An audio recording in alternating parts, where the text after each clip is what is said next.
On this week's Farrell Sports Business Podcast, we're going to talk to an up-and-coming broadcaster who's really making a name for himself in the golf world and other sports. But what's unique is he got his start in the esports world. We're going to talk about the career pivots that he's made, what he's learned, and maybe what traditional sports coverage might learn from the esports world. I'm the host, Matt Farrell, and today's guest has done broadcasting from everything from PGA Tour Live to NBA 2K to other sports, and has his own podcast called Eyes on Golf, which is EIS on golf. I'm pleased to welcome Jeff Eisenband.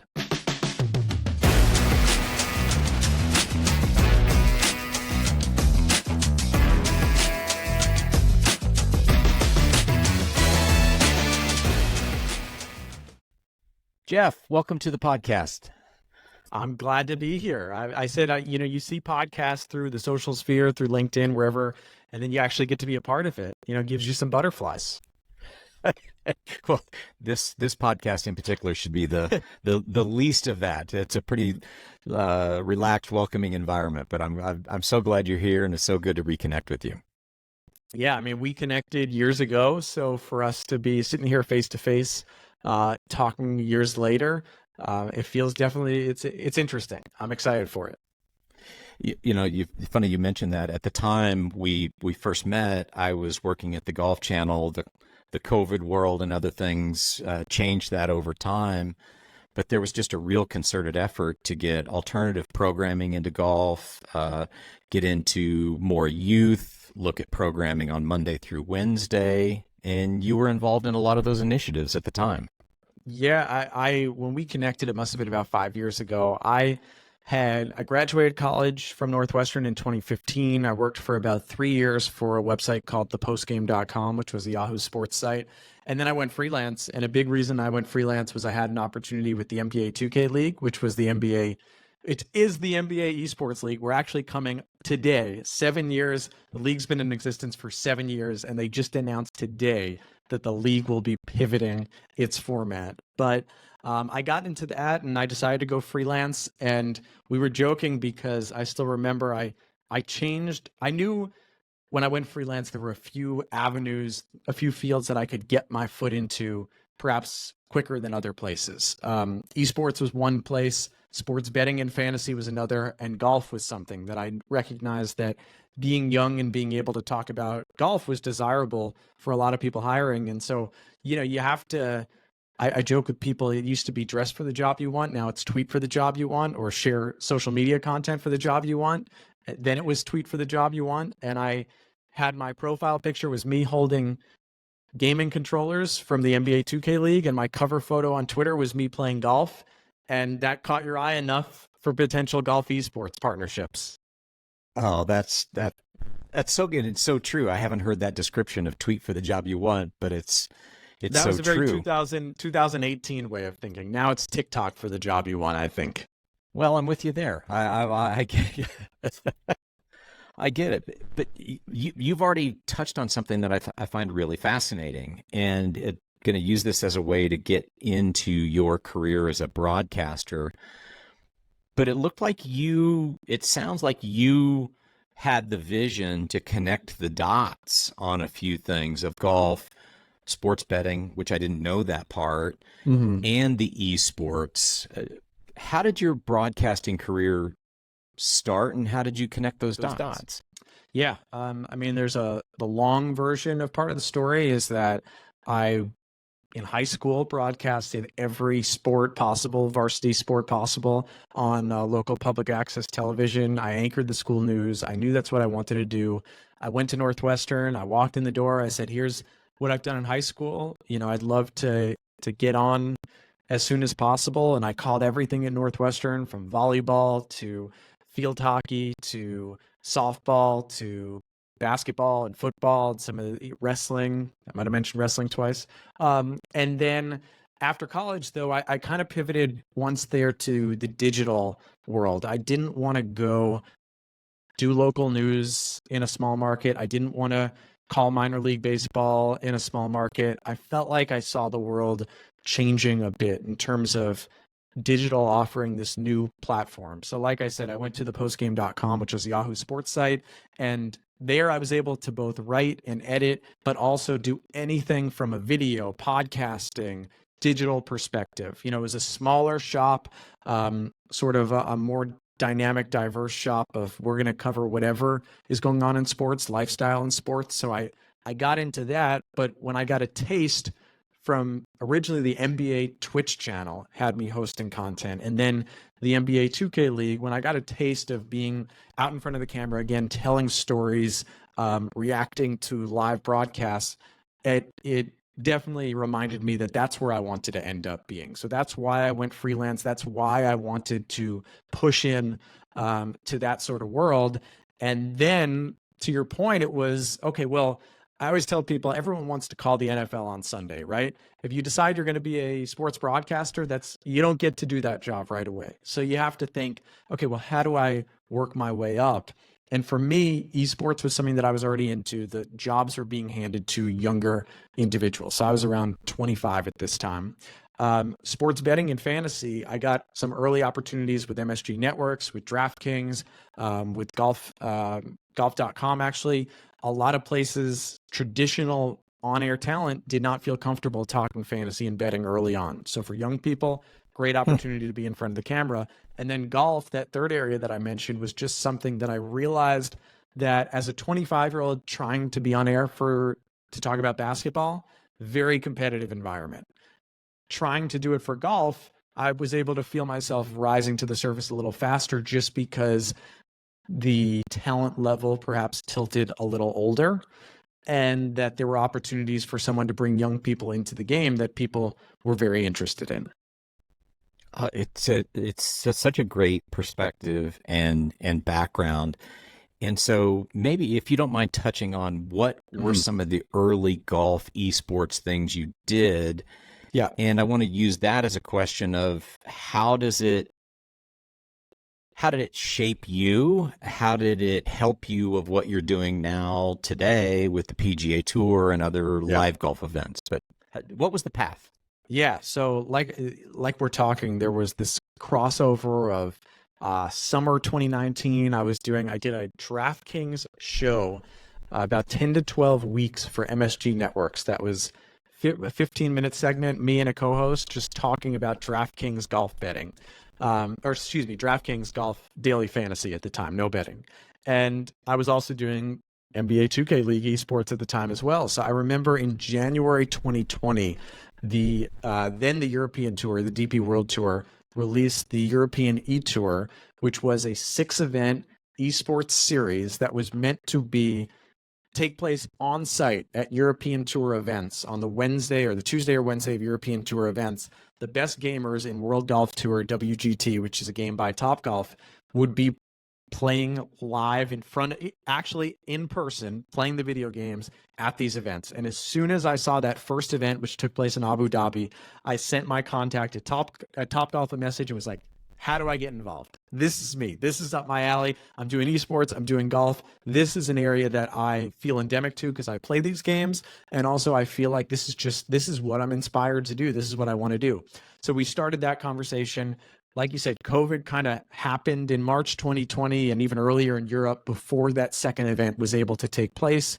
They were still doing some content during COVID, and I actually got an opportunity to host a few things for WGT. I hosted kind of my trial run was sort of a long 3 to 4 hour broadcast with NBA players. I remember Danilo Gallinari was one of the players. I think Seth Curry might have been involved, that they were playing and I was hosting, and Terry Gannon was the other co-host who's on NBC and Golf Channel. And so I did that and I was like, okay, I kept pushing. I want to be involved. I want to be involved. So eventually I got asked to broadcast an event for the DP World. At that point, it was the DP World E-Tour, I think, or it might have been the European E-Tour still, out of a studio in Denmark. They had pivoted to not doing things in person in summer 2021, but that they would do things out of a studio in Copenhagen. So That was the first time I traveled internationally since COVID. People have to understand this was a time that you had to test to get back on the plane. So you'd hold your breath and look at the Radisson Copenhagen airport and be like, if I test positive, that's where I'm spending the next 14 days. But I went over there, and it was really an amazing experience to work with. I worked with two different events there, basically 3 nights in Copenhagen each time, 2 or 3 nights. Went over to Copenhagen, worked with British talent, worked with a Danish production team, and it was just an awesome experience to, do that. And then the USGA also had an esports series with WGT, so I was able to host that over the last couple of years as well, which were a lot more US Open virtual courses and really had that USGA theme to them. So a couple themes coming out of this conversation. Of one is having a youth and youthful perspective on the game of golf, and certainly some of that came from esports. But how would you describe your brand today? How do you what's your voice in the golf world, and how do you like to differentiate yourself from other commentators? Yeah, I think I'm definitely, I come off perhaps younger, but I always tell people it's not like being younger talent means you're shaking up the entire sport, right? I think it's a variation of the way that golf has been broadcast and told over the last few decades. I'm probably going to be a little bit louder. I'm not going to have a whispering broadcast voice when I'm calling PGA Tour Live on ESPN Plus. But it's not going to become a podcast where we're talking nonstop the whole time. Like, I'm going to let the play breathe. My goal is to build the drama for you, but perhaps talk about things in a sense that is relevant to young people who play the game. I'm definitely thinking about, I'm 31. I'm thinking about the 25 to 35-year-old that is an avid watcher of the game, player of the game, perhaps better and daily fantasy player in the game, and is looking at the game through a lens similar to how team sports are viewed: the NBA, the NFL, the excitement, the drama, the storylines week to week. And I think that that's just a faster pace of how I'd like to think that I'm being portrayed as a broadcaster. I'm not going to be someone that's going to antagonize out in the Twitter sphere. I'm not going to shake things up. I'm not going to have crazy hot takes, but I'm going to try to be informative and going to try to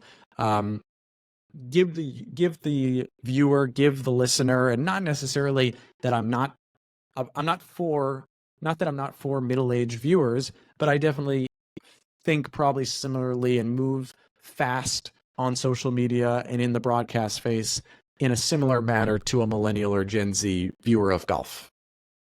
That makes sense. And this question is maybe a little broader than golf, but as you look at the esports world and how I would argue that world, whether it's sports games or non-sports games, just engages with fans as well, if not better than anybody. And whether it's NBA 2K, whether it's Madden, whether it's WGT, what are the lessons learned from the esports world that we should be listening to and paying attention to more in the traditional sports coverage, for lack of a better term? Yeah, I mean, I think it's important to recognize, and like I said, I'm 31, so I grew up in this generation that for sports games were a way that we connected a lot to teams, leagues, players. And for some of my friends that weren't necessarily even as big viewers of sports, they know players. They know who the best starting pitcher was in the 2005 Cincinnati Reds because they played MVP baseball 2005. Shout out to Aaron Harang. That, this was the way that we digested and consumed a lot of sports. So I think that there's still even more so in the connected internet space now for kids who are playing video games, maybe more than sometimes they're watching sports as kids. It's a great way for them to connect to teams, leagues, and players. And I think that it's a complement to what's going on. If you take NBA 2K, for example, there are so many kids that are learning Jalen Brunson's dribble moves because they love to play with him as the Knicks. And that doesn't mean that they're not going to become an NBA viewer down the road, but it means why not lean into those individuals who are connecting with the game in a different variation. And I think that, maybe on the flip side of that, the way some people in the sports world or esports world looked at League of Legends and Overwatch League and Call of Duty and some of the games that were bringing in massive World of Warcraft, massive numbers from the esports space, and expected that to happen from the sports video game world. And I think it's different because it's very hard to have any interest in sports video games without interest in the parent sport in the first place. So I think understanding that when it comes to these video games as marketing tools, as consumer products, but also from an esports perspective, it's a great complement and extra marketing play for a team or league. How about what you're doing these days, in particular your podcast, which is called Eyes on Golf, EIS? What type of stories do you like to tell there, and what do you like to bring out in that podcast? Yeah, the best thing possible. And I've tried some things. We started in December, so it's still very new, and I'm still trying to figure out, do people care about my opinions of golf? Do they care about conversation around golf, or do they care about evergreen interviews, which I think is my strength? Do they care about things that they could tune in for at any time? And that, we've had, so Justin Lauer, for example, is a player who I've had on, who I think has an incredibly compelling story for fans that may know it or fans who don't. That, he's not necessarily the biggest name on the PGA Tour, but a relevant name that golf fans know and follow and see on the top of leaderboards. What was his story like with, an unfortunate tragedy for him that his father and brother passed away when he was a teenager, and they were on their way to pick him up from the golf course. And he's spent this inspirational decade and change getting to the PGA Tour to finally get his shot in his 30s, and he's trying to make the most of it right now. So how can we tell that story? But then also, how can we tell some of the stories around the game? Hasn't been released, but I taped earlier today a podcast with Suan, who was on Top Chef this year, the Bravo TV show. And my fiance calls me in one day and she's like, "You got to see this. This guy just said he was on PGA Tour Latino America before he became a chef." I'm like, "What?"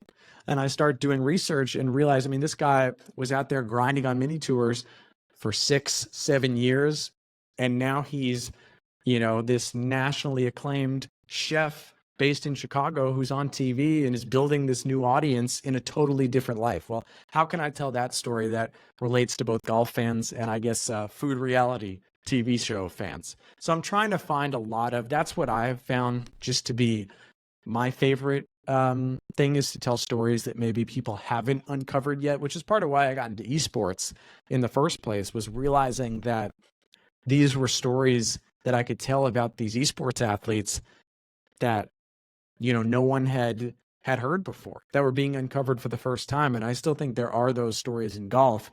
I could tell the same stories over and over that fans have heard, or I can go dig and try to, create these new individualized stories that fans are hearing for the first time. It's so good. But before we started recording, we were just catching up and chatting about career pivots. Yeah, I had to make one in my early 50s with things from the Golf Channel and a few others along the way. One happened to be the invention of the internet. I thought that might be a thing. We'll see. We'll see. But I'm always interested in these stories of how people shape their career. Even in your career, have you seen any of those moments where you had to make some pivots? Oh, for sure. I said I came into the world, I started in digital sports journalism is what I would say, which meant that we would go to an event in New York. I'd bring sometimes an intern with a camera and a microphone, and we would tape an interview. We'd get, some so-and-so, Steph Curry. At the time, he wasn't he wasn't an MVP yet. He was a degree sponsored athlete, degree deodorant. We'll show up with a camera, we'll show up with a microphone, we'll do a 10 to 15-minute interview with him. We'll turn it into a written piece. We'll turn it into a digital piece, video. We're going to do all these things. We're going to hustle. So that's kind of how I started. And then I pivoted to broadcast. And a lot of times I said when I was doing this, I kept myself general. I had a lot of people that came to me and said, you should become a specialist. Just cover esports, just cover basketball, just cover golf, just cover something. And I said, when I was, I felt like I could always gain a few thousand more followers if I went down that, path that people tend to follow on Twitter or Instagram or now TikTok. They're a basketball fan. They want to just follow as many basketball people as possible. And sometimes being a generalist, which used to be a really important thing in sports journalism, sometimes can be a deterrent from people following and keeping a close eye to you. But in my 20s, I said, I want to keep my net as open as possible. I want to be able to be on CBS, NBC, Fox, ESPN, ABC, whatever, one day, Turner Sports, and be able to cover multiple sports. So I'm going to keep casting this wide net. And so I kept doing that. And then I kept saying to myself, well, what's going to rise to the surface? And I would say that golf, at first maybe it was esports, but golf has been something that has risen to the surface as something that I'm passionate about, something that I know is going to be a part of my life for a long time, something that I know that I have just been a nerd about my whole life when probably some other people weren't as kids, and has just become something that naturally I have seen myself get more opportunities in. So when you put all those ingredients together, I'd say I've pivoted toward definitely being more of a golf broadcaster than anything else. Now, I'm very careful to not put that in my description on LinkedIn or not necessarily label myself as that, because if the Knicks come calling and they need someone to call their, TV or radio for a couple of games, I'm in. If someone needs me to call the NFL this fall, I'm in. Whatever it may be down the line, if the Olympics, not this Olympics, but maybe the next Olympics, they need someone to call, the luge at the next Winter Olympics, I'm in. So I try to keep, I would love to keep that net cast as wide as possible, but I have pivoted, I would say, to really focusing the most on golf right now. So that tag of generalist, and this part of the conversation is not rehearsed, it's not scripted. I consider myself the same way from a business standpoint. And I'm not sure I could pinpoint it to a specific day where you're like, I'm going to be the generalist versus the specialist in any one particular area, because I've worked in swimming and golf and the Olympics and now baseball. Was there a moment, though, that was a very conscious effort? Did it just happen naturally?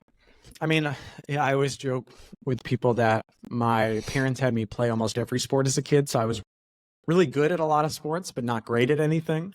But it also allowed me to have that experience in everything. And I was a fan of so many different sports. So it's natural to me to have those generalist tendencies. It is hard to, I've gotten advice from both sides of the aisle. I've gotten advice from people who say, focus on one thing and just go after that and be great at that. And I've had people that say, make sure that when you're able to pitch yourself, you're able to say that you're able to do multiple sports, that you're able to write, edit, broadcast, do a bunch of different things. So it's hard to, pinpoint what the right answer is. But like I said, I have just always felt like, okay, that's one of my strengths. And one day, if a network wants to hire me, or if there are abilities in multiple sports, I want to be able to pivot season to season, do multiple things. I think my ideal career would be broadcasting golf, which the main part of the PGA Tour season is January to August, doing the NFL or college football or whatever it may be in the fall, and filling whatever holes in as well. I would love to do the Olympics one day. I'd love to do, you talk about baseball. I would love to do baseball if that opportunity presents itself. I did an esports event for the MLB All-Star Game 2 years ago in LA Live at a public, sort of a public forum where we were doing an influencer event, and Robert Flores was my co-host with it. I mean, that's, I had to lock in and just carry my own there. So, there's so many opportunities that I leave the door open for. I do admit, though, there's probably, I probably, in my mind, could get to the next rung in my career faster if I became a specialist, but would be limiting my ceiling if I stopped my mentality as a generalist. I get it. And for whatever it's worth, Jeff, I've treated my career the same way. So you go, your life will be just fine. So I all right. hope so, but I admit that there are people in the world now that I think that used to be this badge of honor that when everything was done based on a network, when you got hired based on a network, whether it be an RSN or whether it be a national network, there was so much more value to being able to do multiple events, multiple seasons. And I do think there's definitely a gravitation toward a lot of hiring specialists that can really kind of just be a master of that one domain. And I think there are pros and cons to that strategy. Yeah, I agree. There's one context that you can't be too niche. But I think really being depth and breadth is clearly working for you. So last question for you, Jeff. Anything, I call it the shameless plug, anything that you're working on that's coming up that you want to talk about? Yeah, I mean, you mentioned Eyes on Golf, my podcast, EISONGOLF. I think it's just been an avenue that I really wanted to, as I grew in golf, have this avenue to tell stories of people that might not have their stories told, and also connect with a lot of new people in the industry and get their perspective and understand where they come from, and kind of what you're saying with telling my story, get to know beyond. We see so many people, just whether they're a player, we just see them between the ropes. Whether it's a broadcaster, we just see the personality on air.